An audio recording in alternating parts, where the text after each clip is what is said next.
The Hungarian director Ildikó Enyedi is surely one of the most interesting and inventive of contemporary filmmakers, though she's far from prolific.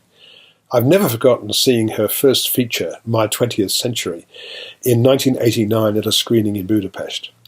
Enyedi followed this striking debut with a couple of almost equally interesting films, but it's been nearly 20 years since she made a feature, and her comeback, On Body and Soul, one of the most curious yet appealing romances you're ever likely to see, won the first prize at both Berlin and Sydney film festivals last year. It's curious insofar as the principal setting is an abattoir, where the principal character, Andrei Geza Morchanyi, is a middle-aged man with one crippled arm and works as head of the financial department. The abattoir appoints a new director of quality control, Maria Alexandra Borbely, an unusually shy young woman who can't bear to be touched and who is borderline autistic. Into this hermetic world comes unexpected drama.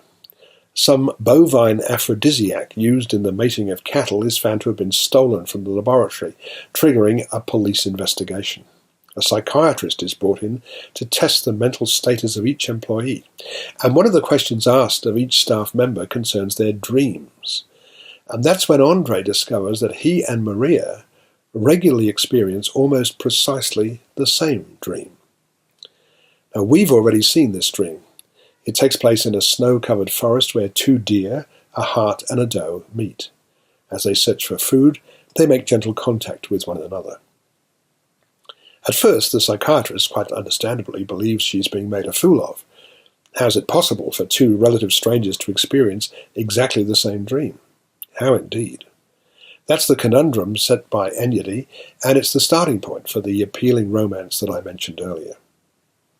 The director has this much in common with the Isle of Dogs director Wes Anderson. They both make wholly original films that could never be made by anyone else.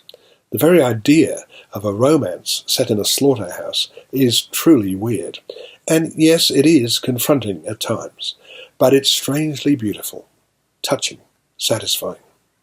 And Enyedi shares with the late Czech director Milos Forman the ability to switch from the tragic to the comic in a nanosecond. I'm giving this extraordinary film 4.5 stars.